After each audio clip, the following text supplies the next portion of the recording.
Bear on Bears fans, another edition of the Chicago Bears podcast coming your way. Pat the Designer, Courtney Cronin here at day 3 of OTA or of minicamp, mandatory minicamp. That's okay that you did that because this is supposed to feel like the last day of school vibes, but we still have OTAs next week. I know. So it's like it's okay that like your brain is not letting you think, oh, we finally have summer because the team is doing things a little backwards. I'm like, okay, we got mandatory, and then it's rookie mini camp. Like this is very flipped. I've never had a schedule like this. I don't know if the team's ever done anything like this, but yeah, like for the lucky veterans, not the reporters covering this team, the guys who are not rookies, they get to leave and go on their summer break, and they will be back here. I believe it's July 19th. Yeah. It's very interesting. We got a lot of scheduling news today, so we got to talk about all of that. Of course, talk about mandatory minicamp. Shorter day today, so not a ton to see, but still some good things and growth that we saw.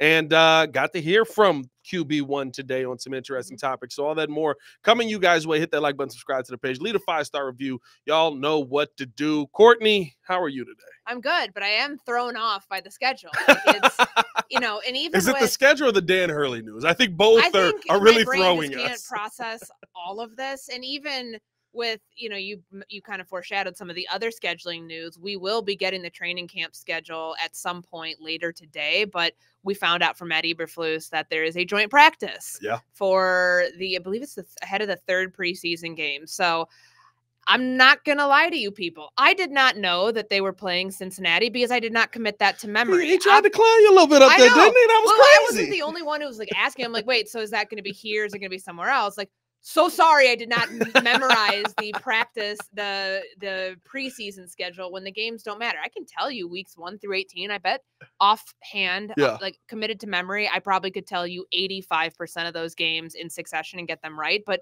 no, I know that there's one preseason game that I'm locked in on right now because it's the first one. It's against the Houston Texans in Canton for the Hall of Fame game. But that is, it is the first joint practice that they've done since Flus came on board here. And it's going to be one day, August 15th. So I believe it's a Thursday practice. Friday, they have the day off before the game, and it's that Saturday game. So good chance to, I guess, see Joe Burrow in practice because I doubt he'll play in the 3rd preseason game, or maybe he will, maybe a little bit. He didn't play last year in any of them because he was injured. But to see where Caleb Williams is at that point against another defense, I tend to think you get a better look at what that progression's like in the practices versus the game because they are limiting reps so much and not showing you anything. No, 100%. I've always said, like, at this point with how the scheduling is going and stuff like that, F all the preseason games. I don't need them anymore. I don't want to see them anymore. We don't want this fake. Although this year's going to be interesting because of the kickoff. Like that's the one time they're going to get to see that thing at full speed against another team having to game plan for it. So I still think there's use for preseason games, but I'm with you. It's not. Give me 4 joint practices.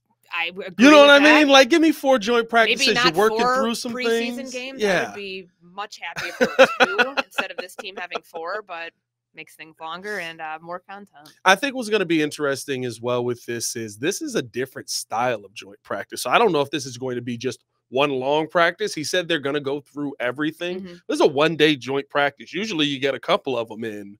But he's like, day before the game, we're going to do this, and then we're going to go play the game. A little bit different. Again, scheduling, things are a little bit different this season than what we saw last year. Yeah, and I've covered these before, and typically with joint practices, this is where you can really get a lot of good work in because, everything's scripted, of course, but you get a chance to show some looks that maybe you didn't show against you. I mean, your defense hasn't shown your offense because it's somebody else's defense. Right. And even in the preseason, they're not game planning for an opponent. Like you'll hear them talk about that throughout training camp. Like, oh, we're just, we're focused on ourselves right now. We're not at week 1 preparing for the Tennessee Titans and working on what their defense presents to our offense and what our offense will, or what, their offense will present to our defense.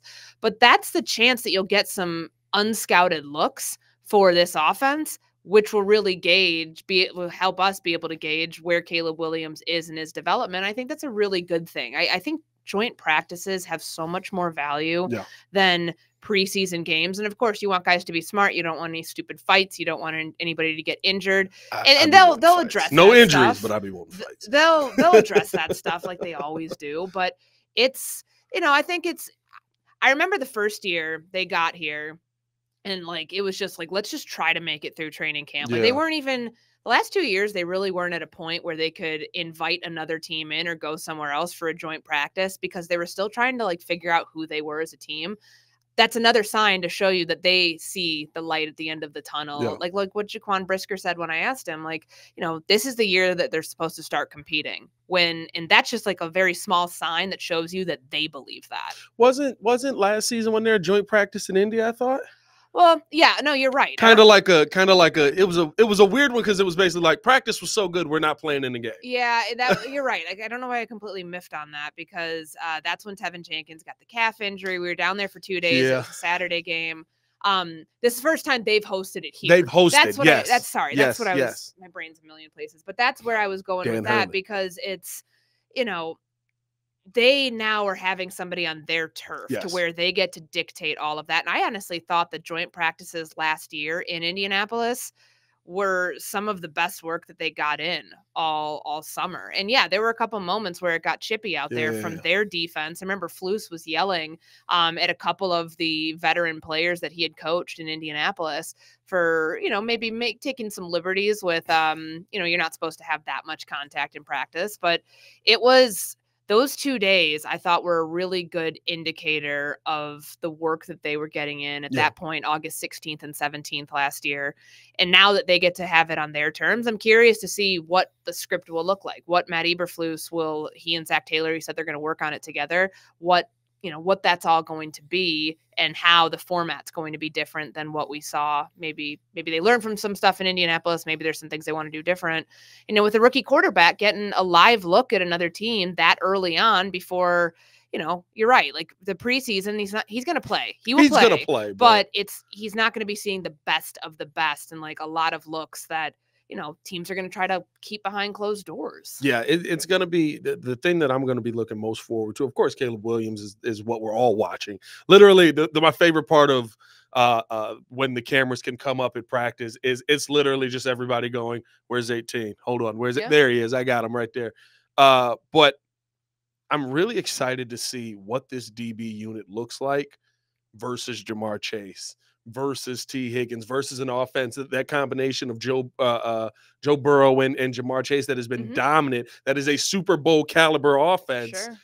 I think that is one of those, that's going to be the best test you're going to get here. The Bears are trying to get to that point offensively, but that connection still is growing versus a connection that the second that those two got back on the field together was instant and they were able to go to a Super Bowl. That I think is going to be a real test, especially for that DB unit. And for this secondary everybody's calling them a top 5 unit already. You hear that today? Caleb Williams said it. Like, I think that, they certainly feel that. Jaquan Brisker was talking about these sky-high expectations for that group, and that's been reiterated by Kyler Gordon, by Kevin Byard, and even yesterday with Jalen Johnson. Like, they really think they're that good. And this is your chance to kind of prove are you worth your salt at that point? And I think they will, but to do it against a receiving trio out there, especially with Jamar Chase, who is, the next in line for a big contract when he's, eligible for it.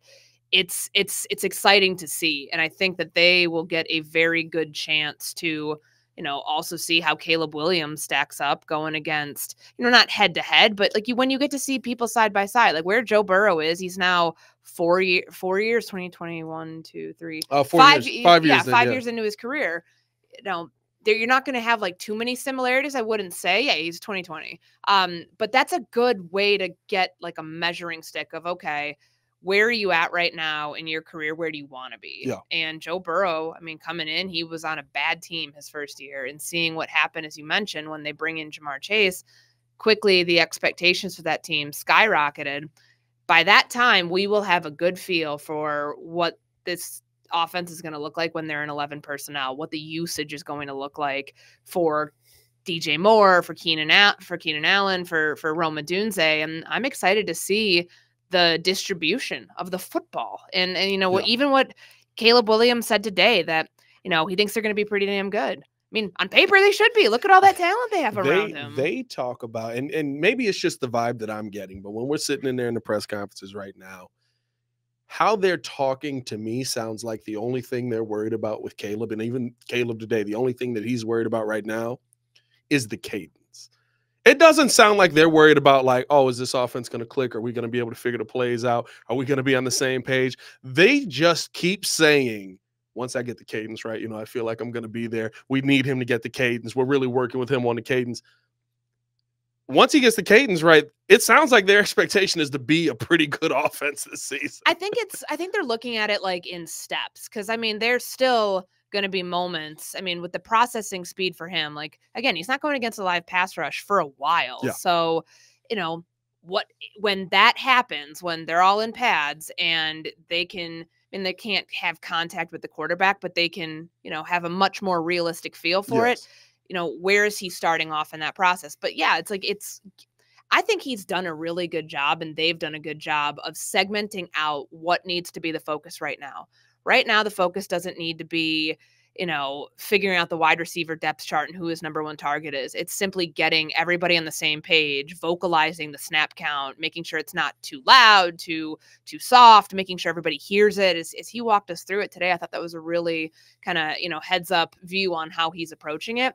But you're right in terms of like, they see the big picture potential. That doesn't mean they're trying to like race to that step, but where Caleb has these are all like check marks for himself of what more do I need to do. So when I come to training camp, I'm in a place where I'm comfortable. And I think you can just look really through this whole process that they've gone through this off season and see they've been very intentional with the steps from the time, like, you know, it became obvious that he was going to become the quarterback of this team. He started learning the offense. He started learning the things that, instead of, you know, guys who had, you know, just get here in the beginning of May, like, he had a jump start on that. And I do think that that's really helped his overall progression, knowing that there still will be work to do, but he's a hell of a lot further along than most quarterbacks who come into any situation, good or bad, as the number one overall pick. Yeah, I think that's what's been very impressive about him. It doesn't look like the moment has been too big. It doesn't look like he doesn't understand what he's saying out there. I was standing out there next to Thayer while practice was going on, Tom Thayer,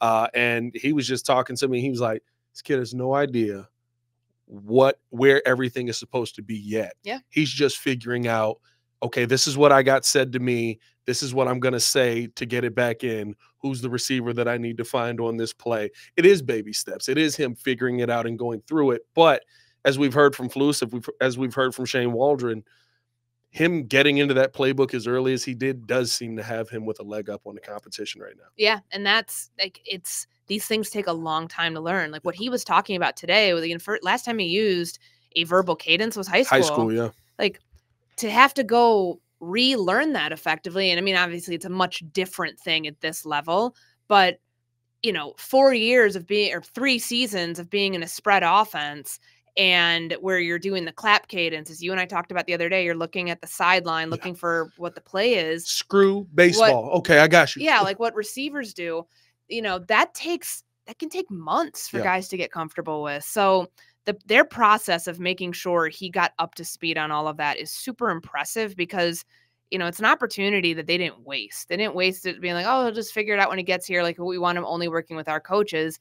I would imagine he's going to, like, when they break next week for real, like everybody's gone, I would imagine he's going to have a very detailed plan about what his summer is going to look like for the work he's going to be putting in away from here in regards to that. 100%. Because you can't like have like, okay, cadence is good, let's, you know, see you in 5 weeks and not practice it. Like, no, yeah. And I think what's interesting too, because a lot of people are probably like, well, okay, the cadence, like, what's he got to be loud enough? He's got to be soft enough. He kind of explained that today. And you also have to take into account, you know, he's saying I got to be loud enough for the right and left guards to hear me when I'm going through the play. But he's probably like, all right, I'm loud in here. And Flus is like, hey, listen, there's going to be a crowd out there. There's going to be people screaming. The stadium's going to be rumbling as you're trying to get the play out. You need to be loud enough. And on they're top, doing it right now without factors. I mean, yeah, there's music playing, but like, you know, when they bring in the crowd noise, it sounds like a jet engine. That's how you got to be able to be loud enough so everybody can hear you. And they're not facing you. They can't see you. Exactly. They can't gauge where any of that is. And there's like a silent count. There's the dummy counts. There's the hard count. Like there's all these things that, it's just God, like the thought of having to like master all of that and do it in about 2 months now until the time like these practices really get going in August. That's a lot. And you got, as we heard from Tevin Jenkins yesterday, Andrew Billings on the other side, just screaming at you, move. Like, to make it. And the offensive linemen are jumping left and right. I guess we should talk about what we saw at OTAs today. The biggest concern that has been going around Twitter as I was down here looking is that Nate Davis was yet again not out there. And Flus basically saying precautionary stuff, but we're now 3 weeks at least of us being here, and we've seen Nate Davis do a half a practice. Should we be a little bit concerned at this point? And certainly it's injury related. It has to be, because otherwise why would you be on a bike today after practicing in limited capacity yesterday? The team is very cautious during this time of the year. I was having a conversation with one of the guys on the beat earlier. I wonder how many players, no matter what it is, oh no, something's not feeling right today. It could be a minuscule thing. It could be, wow, my back is killing me. Whatever Kyler Gordon's going through, I wonder how much they're encouraged. It seems like a lot to be like, hey, if you see something, say something effectively, like with whatever it is. And if there was something yesterday that Nate Davis felt after he got off the practice field, like, oh, maybe I had a setback, maybe it was something else, you tell the trainer and they immediately are like, no, we're not going to chance it. But so like at this time of year, as frustrating as I get it is for Bears fans to continue to read this about Nate Davis, that he's not out there at practice, or he's, partially in the lineup, partially not, because your brain immediately goes to, they're going to be shuffling again on the offensive line. They brought in Ryan Bates to play center, and he's playing right guard right now. He's going to be right guard, like, water is wet, rinse and repeat. We've seen this same song and dance now for the last couple of years. You hope, and what Flus said yesterday when I asked him that, there's no real concern right now, or nothing at least that he's heard from the training staff, that Nate Davis will not be ready to go at training camp and practice in full. But if we get to training camp and they go through that ramp up period and everybody's ramped up to the point where it's full squad practice and he's not out there, then that's a big issue. That's a big issue, because for everything he went through off the field last year and working his way back in to being available to not being available, like having an up and down year, this has got to be where they see the return on investment from him. And if they don't, then it puts them in a bind. They made a lot of decisions based on bringing Nate Davis in. They moved Tevin Jenkins to left guard. They, and of course, once he gets hurt last year, they have to shuffle even further. But they made a lot of their personnel decisions based on, this guy is our starting right guard. We have him here for 3 years, $30 million on the contract. He's going to be our starting right guard. But now you have to factor in all these other things in just playing it safe scenarios of, well, what if whatever this injury is something that, pops up again. And then it just you spent so many resources on depth and on starters on the interior of the offensive line. You don't want that to be a problem that you continue to have to solve. And it's tough for me, right? Because last year my mind is awash. It is what it is. What he went through off the field. I know we all want to make this, all the fans out there want this to be Madden, but these guys aren't video game characters. You can see them, feel them, touch them, all of that. No, Diddy, that sounded crazy. But I think that you do have to take the human element into account with what he went through last season. This season coming up, especially starting off, and I know it's not panic time already, but it's hard not to go back to when Mike Vrabel was asked about why they were okay letting Nate Davis go, and his response was, we like guys to practice. No, I mean, when I talked to him at owners meetings last year, it was 2023, his body language kind of displayed something that would lead you to believe that they were, for those reasons, okay letting him out of the building. And, certain guys can get away with not practicing. David Bakhtiari, according to Rob Domofsky, never practiced. And he kept Aaron Rodgers upright. And so it's a case by case basis. But I think that minicamp's over. All the vets are leaving. It's only going to be rookies here next week. So you give Nate Davis the same grace that you give to everybody else. Cole Kmet, who's dealing with an injury. Tyler Scott's dealing with an injury. Hell, we even saw Austin Booker on the bike for a little bit earlier today. But there's several vets right now. Braxton Jones being held out. You give Nate Davis the grace on it right now. If he comes back in late July, though, and isn't ready to go, then you have like, then sound the alarm. Sound the alarm as loud as you want to, because this is something that should not be an issue for them. And I know it's frustrating when you are banking on somebody to fulfill the contract, and also like just, not give you a question mark at a position that like the whole position, the interior of the offensive line, because there's always going to be concerns with Tevin and his health. Even he said that yesterday. His goal is to be fully healthy for a 17-game season and for a full season, regardless, 17, 16 games. Like, he hasn't done that. Right. And that's going to always be, until you see it happen, a question mark. You don't need the other guard spot to be just as big of a deal in terms of the uncertainty you have at that position. What's the move you make just in case, right? How would you set this offensive line up just in case Nate Davis is an issue this season? The good thing is they have depth at center and they have depth at guard. What we saw today was, rotating in Matt Pryor, Ryan Bates at that position. If you need Coleman Shelton to play center, Matt Pryor's massive. Like, he's huge. He's really like guy. 6'7", for a guard, 335, 345. I mean, he's massive. You normally don't expect that from a guard position, but you at least have some better options. I mean, these aren't sexy names. This isn't any play that's like, these are like above average. They're supposed to be your backups. Interior, yes, they're backup players. It's a good way to put it, without sugarcoating it. But at least they have the depth there. Like, and they still have the depth of other players who, like Jatari Carter, like guys that they brought in and drafted, but in addition to the free agent options that they have.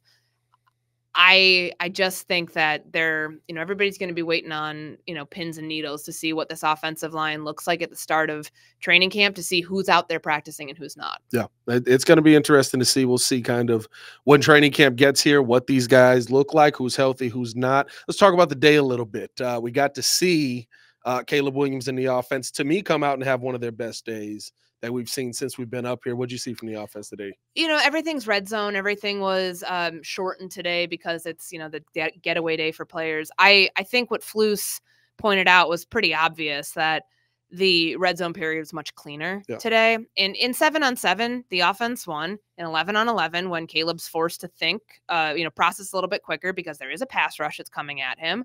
Like, I counted a drop pass. There was an incomplete pass. Couple drop passes. And I mean, these are your backup tight ends. Yeah. 87 and 88. Like, Cole Kmet's on the bike, and Gerald Everett just wasn't targeted on those plays. But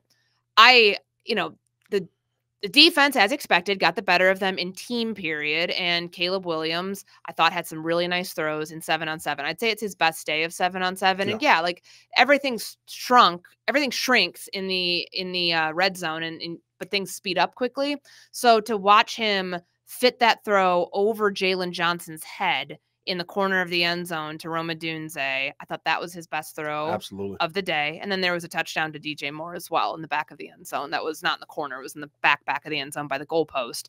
There were some good throws, some tight window throws. He was throwing with anticipation. He felt like he was showing that more today than other days. So those are good signs. Yeah, I absolutely love it. I thought the offense did a lot of key things. Let me pause here real quick. My laptop is not charging. EO, you're going to have to cut this. Why are you not charging? Well, at least it's not like an internet issue or. That's true. Internet's actually moving pretty well. It has to be on though. Oh, now it's charging. Okay. Like the screen got dark. I was like, what the heck happened?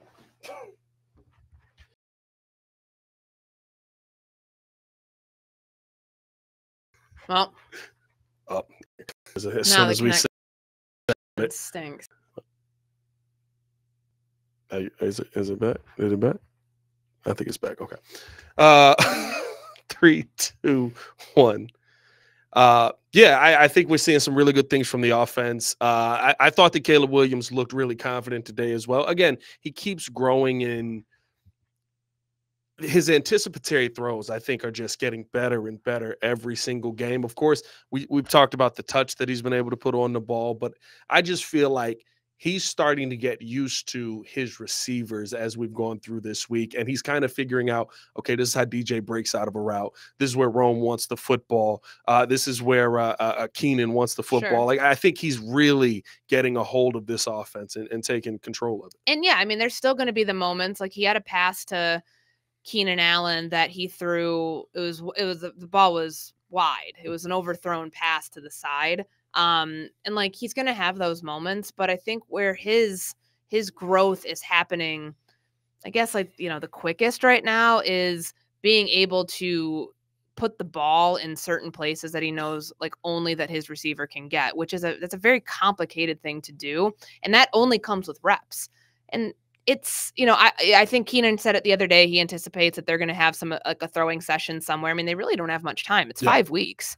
Camp will be here before you know it. But to be able to continue on that progression, so you don't have to like come back in, and they will have a ramp up period, but you don't come back in and have like any like, okay, we got to start over on this stuff. I think it's just knowing the body chemistry and where guys like the football. Yeah, and I say this, we got a couple of go up and get it balls today. Sure. The contested catch in the catches. One that we saw from Roma Dunze, the touchdown that I thought was his best throw of the day.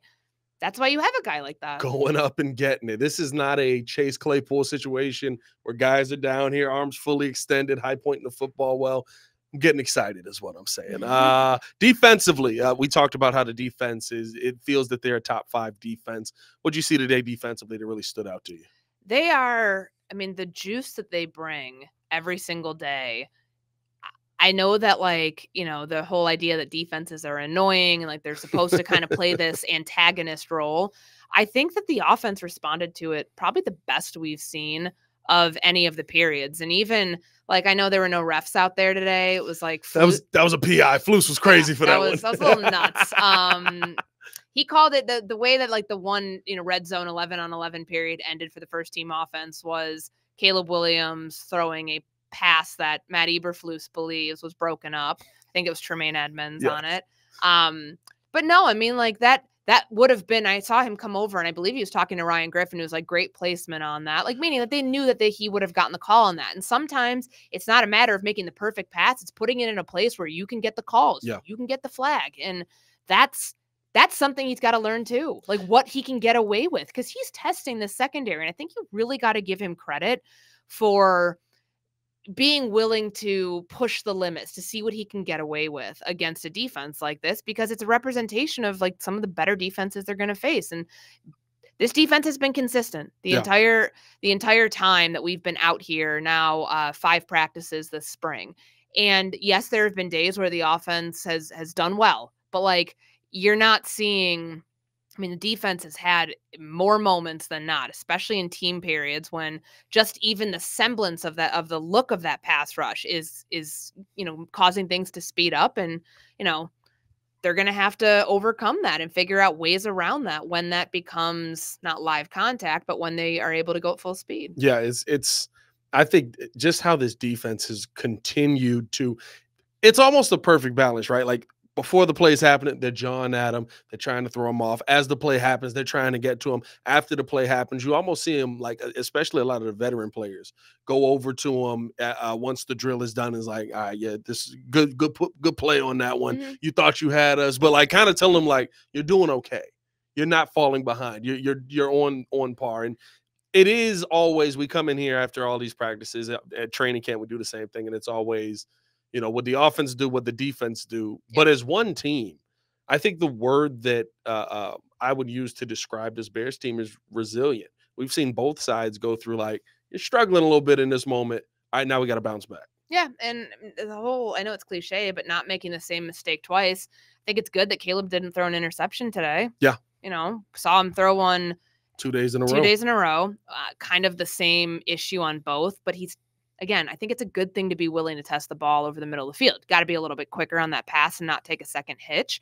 But it's better than being conservative. You want him checking stuff down right now anyways. Like, you want to know what your quarterback is capable of and his arm strength for, you know, and just seeing how the ball comes off of his hand. It's a flick. It's just different. We haven't seen that. And that's not a bad thing, but it just shows you that the the floor is raised for Caleb Williams and the quarterback position in general here.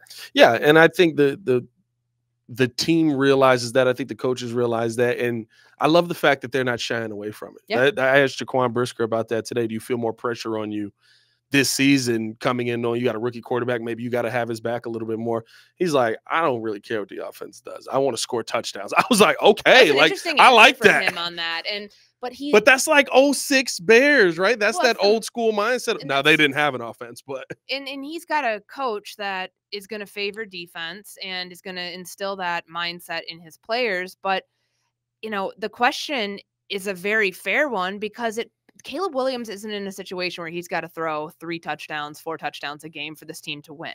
Like, I mean, I do think they need to score like 28 points. Let's throw 4. Like, they need to score more than they did last year. You can't average, be in the bottom of the league in points per game. But some of that's the run game. Some of that is going to be, if this defense can truly get the turnovers that it wants, it's going to be a defense putting you in a much better situation to do your job. But I also just the way that this defense, having a defense like this, is not going to make him feel like he's in a situation where it's all on him to score and score 4, have, at least 4 touchdowns a game for this team to win. I think you can divvy up the responsibility for how the Bears get it done. And there will be the days where, like, Ryan Poles keeps reiterating this at any chance he's spoken publicly, that you want your quarterback to be the reason you win games. He said it on Adam Schefter's podcast recently. He's told us this. He's told me this, like in a one-on-one conversation I had with him at owners meetings. And he said this publicly. This is kind of his song cry for why they made this move to begin with.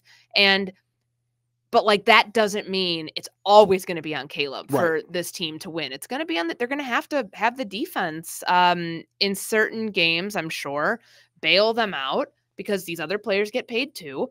So it's a good balance, though. It doesn't the balance of power with this team.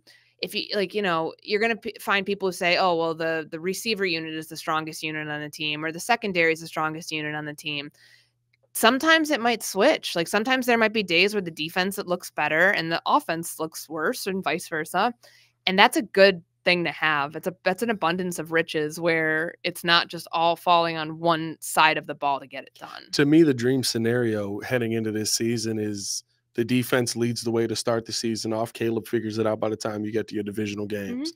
I think that's the scenario that puts you in the playoffs, and you've got a defense that can. I think you said it perfectly on that. It doesn't have to be on Caleb Williams just yet. Yeah. You know what I mean? It takes time for you to get there. The Tom Brady scenario, right? Tom Brady's first Super Bowl, he was the glorified, like, turn around and hand this football off. Don't screw up. Let the defense lead you to a win, and we'll kick for a win. You know what I mean? By the time he's winning his last Super Bowl in New England, everybody's like, Tom, what you got? You know what I mean? It's on you. So that you want these guys to develop that way, to develop in a league where they have the opportunity to look around them and say, I don't have to take this on right now, but eventually I will. It's got to be another part of the security blanket for this quarterback. When he's looking around at his offensive options and realizing, okay, I've got a talented team around me, that look around also should extend to the defense, because that's a very talented defense to go up against a top 5 defense that will get you better, but also to have the backing and support of a top 5 defense to bail you out of certain situations and, to help control the tenor of the game. That's like, again, why it's the ideal situation for him to be here, which most quarterbacks drafted number 1 overall don't have. Bryce Young's still out here hating his life. They gave him nothing. I feel so. I don't listen. You got to be bad one more year for us. Maybe that's what Flus meant when he was talking about, like, he's telling players, like, the message, like, control what you can control. Like when they go off into summertime, he's made this thing. He's like, can't control where you were born, can't control what year you were born in. It's like, oh, like, okay, Bryce Young was, technically a year younger, a quarterback class younger. I don't know. That's total reach. He didn't mean that. I'm just thinking of that right now. No, it was. Flus was on one today. I'm not gonna lie to you. Like, he was spicy. He was a little spicy today. Flus. I enjoyed it. Listen, I'm telling you, bearded Flus is elite. Like, I don't know what he's gonna be as a head coach on the field, but hearing him in the press conferences, like, he's done well. He's done well. He is truly, he's in command and control up there. I would almost say the team is reflecting the confidence that he's gained That is a very coming good into point. this season. Like it is, and maybe it's shocking, but hearing Flus last season, it sounded like we're trying to figure it out. We're kind of trying to find our direction. I think he was trying to find his voice too. Absolutely. As a head coach. And it seems like coming into this season, he's like, I know what I got.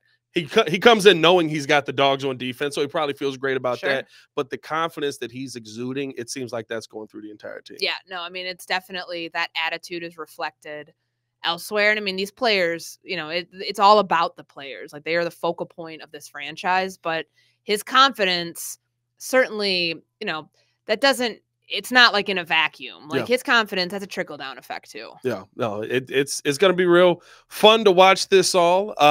We will be. Are we here for next week? They're up here on Wednesday. Can we get it? Okay, we can. All right. Well, we'll be here Wednesday for sure. Checking out what's going on next week with the rookies, tuning in with them, seeing what's going on. Stay tapped in with us because we got more content coming your way. As always, appreciate Courtney coming on the show. Hit that like button, subscribe to the page, leave that 5-star review. Y'all know what to do. Let us know your biggest concerns heading into training camp. We'll probably react to those next week. Y'all stay safe out there, Chicago. Bear down. One love. Peace.